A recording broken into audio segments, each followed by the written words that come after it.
আপনি দরজা আটকাবেন না। আমায় যেতে দিন, আপনি আমার সাথে এমনটা করতে পারেন না। আপনি আমার শিক্ষক। আমি যখন এই কথা বললাম তখন স্যার আমাকে দরজাটা লক করে আমার সাথে যা করল তা শুনলে আমি কথা দিচ্ছি তোমাদের মাথা গরম হয়ে যাবে। তাহলে আসল ঘটনাটি বলি। আমি যখন কলেজে বিএ অনার্সে ভর্তি হলাম, সে বছর থেকে টিউশনি পড়াতে শুরু করলেন। টিউশনি পড়ানোর উদ্দেশ্য ছিল পিছনের ক্লাসের বিষয়গুলোকে মনে রাখা ও চর্চা করা। তাই টিউশনি পড়াতে শুরু করলাম ক্লাস 8, 9, 10 ছেলে মেয়েদের নিয়ে। নিজের ঘরেতে পড়াতাম। শুরুতে 4 জন ছাত্রছাত্রী ছিল। টিউশনি পড়ানোর সময় ছিল সন্ধ্যা 7টার পর। কারণ কলেজে যেতাম, বিকেল 4টাতে আসতাম বাড়িতে। তারপর খাওয়া দাওয়া করে একটু রেস্ট নিয়ে পড়াতে শুরু করতাম। 5 জন ছাত্র আর একটা ছাত্রী। শাকিল আর অজয় ইন্টারে পড়ত। আর অন্তরা পড়ত ইন্টার সেকেন্ড ইয়ারে। আসল কথায় আসি, প্রতিদিনের মতো পড়াতে পড়াতে অন্তরা প্রতি আমার এক অন্যরকম অনুভূতি কাজ করত। আমি অন্তরার দিকে তাকিয়ে থাকতাম। তার সৌন্দর্য দেখতাম। আমি যতবার অন্তরাকে দেখি ততবার আমার মনের ভিতর অন্যরকম অনুভূতির সৃষ্টি হয়। অন্তরা যেদিন প্রাইভেট পড়তে আসত না, আমি সেদিন কাউকে পড়াতাম না। ছুটি দিয়ে দিতাম। কারণ অন্তরাকে ছাড়া আমার পড়াতে ভালো লাগত না। অন্তরা দেখতে অনেক সুন্দরী। অন্তরার বাবা মা আমাকে বিশ্বাস করে আমার কাছে পড়াতে দিয়েছে। অন্তরার প্রতি আমার মায়ার সৃষ্টি হলো। তাকে কিভাবে পাওয়া যায় সেই চিন্তা আমার মাথায় সবসময় ঘুরপাক খাচ্ছে।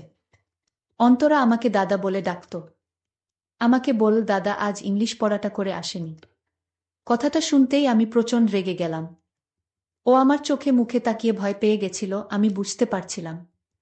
তখন আমি বললাম, সবাইকে পড়াটা দেখিয়ে দেখিয়ে দেওয়ার পর তারপর তোর শেষের দিকে ব্যবস্থা হবে। সেদিনকে আমি খুব রেগে গিয়েছিলাম, কারণ সেদিন কলেজে আমার বন্ধুরা আমার গার্লফ্রেন্ড নেই বলে সবার সামনে অপমান করেছিল।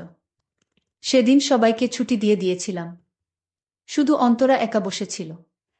তখন প্রায় 8:30 বাজে। আমি ছুটি দিই সাধারণত সবাইকে 10টা বা 10:30। সেদিন সবাই প্রায় পড়া শিখে এসেছিল। তাই সবাইকে ছুটি দিয়ে দিয়েছিলাম। বসেছিল শুধু অন্তরা। অন্তরা আমার মুখের দিকে তাকিয়ে চুপচাপ চোখের জল ফেলতে শুরু করল। তখন আমার রাগ ঠান্ডা হয়ে গেল। কান্নাকাটি দেখে ওকে আমি সেদিন বই নিয়ে বাড়িতে চলে যেতে বললাম। আরও একটা কথা জানিয়ে রাখি, ওর সামনে মাসে ফাইনাল পরীক্ষা বলে সোমবার করে একটু বেশি সময় ধরে পড়াতাম। বলে রাখি, অন্তরা একটি যুবতী কন্যা। দেখতে অনেক সুন্দরী ছিল। আমি যখন ঘরে পড়াতাম তখন আমার ঘরে কেউ ঢুকত না যতক্ষণ না পড়ানো শেষ হতো। সোমবার বলে সেদিন আমি নিজের বিছানায় ঘুমাচ্ছিলাম। আমি যখন ঘুমাই, আমার ফোনের অ্যালার্ম বাজতেই হঠাৎ আমার ঘুম ভেঙে গেল। দেখি অন্তরা আমার পাশে দাঁড়িয়ে। আমি অন্তরাকে বললাম, তুই দাঁড়িয়ে আছিস? আমাকে ডাকিসনি কেন? তুই এতক্ষণ দাঁড়িয়ে থেকে কি দেখছিলি, সত্যি করে বল। আমার কোনো কথার জবাব দিচ্ছে না। সে লজ্জায় মাথা নিচু করে দাঁড়িয়ে আছে। আমি আবার তাকে জিজ্ঞেস করলাম, অন্তরা তুই আমার ঘুমের ঘরে এসে কি দেখছিলি বল। তারপর আমি যখন অন্তরার দিকে তাকিয়ে তাকলাম, আমি অন্তরার দিকে তাকাতেই অন্তরা তখন মুচকি হেসে মুখটা ঘুরিয়ে নিল। আমার তখন বুঝতে বাকি রইল না, অন্তরা এতক্ষণ আমাকে না দেখে কি দেখিছিল। কোনোরকম নিজেকে সামলে বিছানা থেকে উঠে ওয়াশরুমের দিকে চলে গেলাম। অন্তরা দাঁড়িয়ে ছিল তখনও। আমি ঘরেতে ঢুকে দেখি অন্তরা বই নিয়ে পড়ছে আর মুচকি মুচকি হাসছে। আমি জিজ্ঞাসা করলাম, অন্তরা? অন্তরা, হ্যাঁ দাদা স্যার। আমি অন্তরাকে বললাম, দাদা আবার স্যার দুইটা নাম ধরে ডাকলি কেন? অন্তরা বলল, এমনি আমার ভালো লাগে তাই ডাকলাম। আপনার কোনো সমস্যা আছে স্যার? আমি বললাম, এই অন্তরা আমি কিন্তু এখনো স্যার হয়নি। তুই আমাকে দাদা বলেই ডাকিস। স্যার বলে ডাকলে আমি খুব রাগান্বিত হব কিন্তু। অন্তরা বলল, যে মানুষ ছাত্রছাত্রীদের লেখাপড়া শিখায় তাদের কি দাদা ডাকা উচিত? সে তো প্রকৃতপক্ষে স্যার। আমি অন্তরাকে বললাম, অন্তরা তুই আমাকে দাদা বলে ডাকিস, এটাই আমার শেষ কথা। আমি অন্তরাকে বললাম, সত্যি কথা বল, তুই কতক্ষণ এসে আমার সামনে দাঁড়িয়েছিলি? অন্তরা বল, বেশিক্ষণ না দাদা। আমি বেশিক্ষণ দেখিনি। আমি বললাম, কি বললি? না দাদা, কিছু না। আমি কিছু বলিনি। আমি বুঝতে পারলাম ও কথা ঘোরানোর চেষ্টা করছে। আমার আর এটা বুঝতে বাকি রইল না, ও অনেকক্ষণই এসে আমার পাশে দাঁড়িয়েছিল। আমি বুঝতে পারলাম অন্তরা কি দেখেছিল। আমি কথা না বাড়িয়ে অন্তরাকে জিজ্ঞেস করলাম, অন্তরা, পড়া ভালো করে শিখে এসেছিস? আর একটা কথা আপনাকে জানিয়ে রাখি, আমি একটা ড্রেসিং টেবিলে পড়াই। আমি অন্তরাকে বললাম, তোর বইটা বার কর আর পড়তে শুরু কর। কিছুক্ষণ পর তোর পড়া ধরব। অন্তরা, ঠিক আছে দাদা। আমি অন্তরাকে বললাম, আজ যদি পড়া ভালো করে আদায় না করতে পারিস তাহলে তোরে আজ কঠিন শাস্তি দিব। আমি বুঝতে পারছিলাম অন্তরা আজ ভালো করে পড়া শিখে আসে নাই, আর পড়াতে তেমন মন নেই। অনেকক্ষণ ধরে দেখছি ও বই বের করে পড়ছে না, কিন্তু অন্তরা আজ এমন করছে কেন? আমি অন্তরাকে বললাম, অন্তরা, আজ যদি পড়া ঠিকঠাক মতো আদায় না করতে পারিস তাহলে আজ তোর কপালে দুঃখ আছে। অন্তরা বলল, ঠিক আছে স্যার, পড়া না পারলে আপনি আমাকে যে শাস্তি দিবেন সেই শাস্তি মেনে নিব। আমি ওকে বললাম, কিরে অন্তরা, পড়া দিবি না? অন্তরা কোনো কথার উত্তর দিল না। আমি আবার বললাম, কিরে তুই পড়া দিবি না? অন্তরা আঁতকে উঠল আর বল, কি দাদা? আমি আবার বললাম, পড়া দিবি না? অন্তরা বলল, দাদা, আমার কেমন হচ্ছে? আমি সবই বাড়ি থেকে মুখস্থ করে এসেছিলাম, কিন্তু কেন জানি না, আমার সব উল্টপাল্ট লাগছে। আমি ওকে বললাম, আমার পাশে আয় বইটা নিয়ে। অন্তরা বলল, কেন দাদা?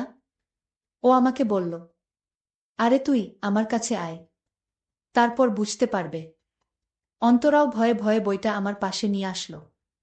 আমি অনেকক্ষণ ধরে দেখছি তুই চুপচাপ হয়ে আছিস, পড়ায় কোনো মন নেই তোর। ওকে জিজ্ঞাসা করলাম, কি হয়েছে তোর? অন্তরা মাথাটা নিচু করে আমাকে বলল, কিছু হয়নি দাদা, আমি ঠিক আছি। আমি বললাম, অন্তরা, তোর সামনে ফাইনাল পরীক্ষা, তুই এখন না পড়লে পরীক্ষায় তো ফেল করবি, তখন তো আমার বদনাম হবে। আমি কিন্তু তোকে কঠিন শাস্তি দিব পড়া আদায় না করতে পারলে। অন্তরা আমার কথা শুনে লজ্জায় আমার দিকে তাকাতে পারছে না। ও বুঝতে পারছিল সে আজ পড়া আদায় করবে না। তার মনমানসিকতা অন্যদিকে চলে গেছে। সে আমায় নিয়ে কিছু ভাবছে। আমি আবার বললাম, অন্তরা, তুই পড়া আদায় করবি না, শাস্তি দিব। অন্তরা আমার মুখের দিকে তাকিয়ে একটাই কথা বলল, আমাকে শাস্তি দিন। আরে অন্তরা, আমি কেন তোকে শাস্তি দেব? অন্তরা বলল, আমি আপনার পড়া শিখে আসিনি, আর তাই আপনি যে শাস্তি দেবে সেই শাস্তি মাথা পেতে সহ্য করে নিব। আমি ওকে বললাম, আজ থেকে এমন শাস্তি দিব, তুই বাড়িতে যাওয়ার আগে কেঁদে কেঁদে যাবি। অন্তরা আমার কোনো কথার উত্তর দিল না। অন্য সময় ও আমাকে বলতো, আর হবে না দাদা, আমি কাল থেকে ভালো করে পড়া শিখে আসব। কিন্তু অন্তরা আজ কিছুই বলছে না। সে শাস্তি পেতে চায়, তাও সে পড়া আদায় করবে না। আমি অন্তরাকে বললাম, আগের দিন পড়া ভালো করে শিখে আসতে পারিসনি, ভালো হয়েছে পড়া শিখে আসিসনি, আজ তোর কপালে দুঃখ আছে। আমি সাহস করে ওকে বললাম, আচ্ছা অন্তরা, আমি তোকে আজ যে শাস্তি দিব সেই শাস্তি তুই মেনে নিবি। অন্তরা আমার উত্তরে বলল, আমি কতবার বলবো যে আমি পড়া শিখে আসিনি? আপনি আমাকে যে শাস্তি দিবে সেই শাস্তি আমি মাথা পেতে মেনে নিব। আমি অন্তরা কথা শুনে আমার অনেক সাহস বেড়ে গেল। আমি মনে মনে চিন্তা করতে লাগলাম, আজ যে সুযোগ পেয়েছি সেই সুযোগ হাতছাড়া করা যাবে না। সুযোগটা কাজে লাগাতে হবে যে করেই হোক। আমি অন্তরাকে জিজ্ঞেস করলাম, আমি আজ তোকে যে শাস্তি দিব সেই শাস্তি কিন্তু কাউকে বলা যাবে না। অন্তরা বলল, দাদা, তুমি এমন কি করবে যে কাউকে বলা যাবে না? আমি যা বলছি তাই কাউকে বলা যাবে না। আমি দাদার মতলব জানার জন্যই। আমি বললাম, ঠিক আছে স্যার, আপনার কথায় রাজি, আমি কাউকে বলবো না। তুই আমাকে এখন স্যার ডাকলি কেন? আমি তোকে কতবার বলবো তুই আমাকে স্যার ডাকবি না? ঠিক আছে, আর ডাকবো না। এখন কি শাস্তি দিবেন দেন। আমি তাড়াতাড়ি বাড়িতে চলে যাব। যাই করো তাড়াতাড়ি করো, বাবা মা আমার জন্য চিন্তা করছে। আমি বললাম, অন্তরা, তুই তোর বাবার কাছে থেকে একটা রাত ছুটি নিতে পারবি। আমি বললাম, রাতে ছুটি নিব কেন? আমি বললাম, অন্তরা, রাতে ছুটি নিতে পারলে বুঝতে পারবি। অন্তরা বলল, আমি একটা মেয়ে মানুষ, বাবা কি আমারে রাতে ছুটি দিবে? আমি অন্তরাকে বললাম, তুই আমার সাথে একমত কিনা সেটা বল।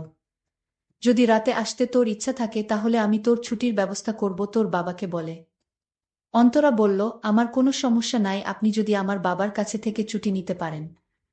আমি অন্তরার কথায় অনেক খুশি হলাম। এতদিনের মনের আশা সফল হবে। আমি অন্তরাকে বললাম তোমার বাবার ফোন নাম্বারটা দাও। অন্তরা বাবার ফোন নাম্বারে ফোন করে অন্তরার ছুটির কথা বলতেই তার বাবা বলল, রাতে ছুটি কেন মাস্টার, রাতে কি দরকার? আমি তার বাবাকে বললাম, সামনে তো পরীক্ষা আমার, তাই ভাবছি সপ্তাহে রাত 12টার পর থেকে প্রাইভেট শুরু করব। কারণ 1 মাস যাবত আমার পরীক্ষা চলবে। আর তাই সিদ্ধান্ত নিলাম সপ্তাহে 2 দিন এই 1 মাস রাত 12টা পর থেকে প্রাইভেট পড়ানো শুরু করব। আপনি যদি অন্তরাকে আমার দেওয়ার সময়ে পাঠাতে পারেন তাহলে আমি পড়াতে পারব। আমি জানতাম অন্তরার বাবা রাজি না হয়ে উপায় নাই, কারণ এই এলাকায় প্রাইভেট টিচার নাই। আর আমার মতো কেউ এত ভালো করে পড়াতে পারে না। আমার এলাকায় মোটামুটি ভালো একটা সুনাম আছে। আর তাই অন্তরার বাবা বলল, ঠিক আছে মাস্টার, তোমার যেভাবে সুবিধা হয় ঠিক সেই সময়ে পড়াও, কিন্তু আমার মেয়ে যেন ভালো রেজাল্ট করে। এটা আপনার বলতে হবে না, এটা আমার উপর ছেড়ে দেন। অন্তরার বাবা অন্তরাকে ছুটি দিল। মানে রাতে পড়বে আমার ঘরে। আর সেই খুশিতে আমার নাচতে ইচ্ছা করছে। আমি অন্তরাকে বললাম, অন্তরা, তোর বাবা রাজি হয়েছে। তোকে আজ থেকে রাতে পড়তে হবে। আমি দাদার কথা শুনে, মানে আমি যাকে দাদা ডাকি, সেই আমার স্যার, আর স্যারের কথা শুনে অবাক হলাম। আমার মাথায় কিছুই চিন্তা করতে পারছি না। আমার মাথায় কোনো কাজ করছে না। দাদা রাতে ছুটি নিল কেন? অবশ্যই আমার তা জানতে হবে। আমি দাদাকে বললাম, দাদা আমি রাতে আসতে পারবো না। তখন দেখলাম দাদার মুখটা অন্ধকার হয়ে গেল। দাদা আমার দিকে রাগান্বিত দৃষ্টিতে বলল, তুই আসবি, তুই না এসে থাকতে পারবি না। আর যদি তুই না আসতে চাইবি তাহলে তোর বাবার সাথে কথা বলালি কেন? আমি তখন দাদাকে বললাম, আরে আমি এমনি মজা করছিলাম। আমি তো আসবো, যেহেতু বাবা ছুটি দিয়েছে।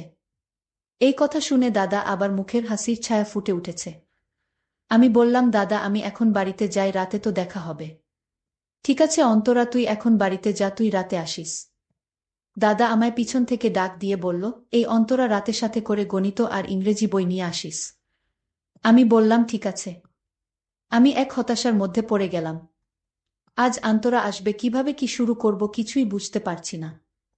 আর অন্তরা যদি আমার কথায় রাজি না হয় তাহলে কি হবে?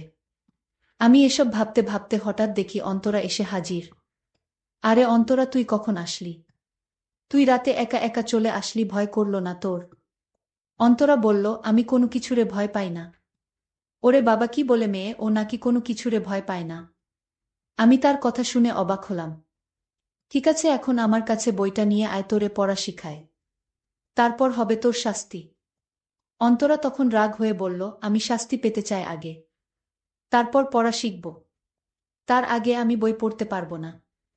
আমি বললাম, ঠিক আছে, আমি তোরে আগে শাস্তির কথা বলি। বলেন স্যার। আমি বললাম, রাগ করবে না তো? অন্তরা বলল, কতবার বলবো রাগ করব না? আমি তখন অন্তরাকে বললাম, অন্তরা, তোর বাবা তোর মায়ের সাথে যা করে আমি তা করতে চাই। অন্তরা আমার কথা শুনে বলল, বাবা মা কি করে? আরে পাগলি, সেটাও কি তোরে বলে দিতে হবে নাকি? আমি দাদার কথা বুঝতে পারলাম। আমি বললাম, না আমি এসব পারবো না। আমি তখন কাছে গেলাম। সে বলল, আমার সাথে এমন করবেন না। আমি এটা কিছুতেই মেনে নিতে পারবো না। আপনি আমাকে যেতে দিন। আমি এখানে আর এক মুহূর্ত থাকতে চাই না। আমাকে চলে যেতে দিন। দাদা বলল, অনেক কষ্ট করে তোর বাবাকে রাজি করিয়েছি তোকে আজ যাবার জন্য। আমি এ কিছুতে হতে দিব না। অন্তরা তখন কান্না করে বলল, আমি জানতাম আপনি অনেক ভালো মানুষ, কিন্তু সে ধারণা আমার ভুল ছিল। আজ আপনার আসল চেহারাটা বের হয়ে আসলো। আপনি এত সম্মানী মানুষ, আর আপনি এমনটা করতে পারেন না। আমি লক্ষ্য করলাম অন্তরা খুব রাগান্বিত হয়ে গেছে। আমি তখন সান্ত্বনা দিয়ে বললাম, ঠিক আছে আমি কিছু করব না, কিন্তু আমার একটা কথা রাখতে হবে। অন্তরা বলল, কি কথা আগে শুনি। সে বলল, আমরা দুইজনে আজ একসাথে নুডলস খাবো, আমি নিজের হাতে রান্না করেছি। অন্তরা বলল, না আমি খাবো না। এই কথা বলতেই দাদা ঘরের দরজা আটকিয়ে দিল। তারপর বলল, যদি নুডলসটা না খাস তাহলে আমি তোকে যেতে দিব না। আমার পেটেও ভীষণ ক্ষুধা ছিল। আর তাই আমি তার হাতের রান্না করা নুডলসটা খেয়ে নিলাম। নুডলস খাওয়ার পর আমি আর কিছুই বলতে পারবো না।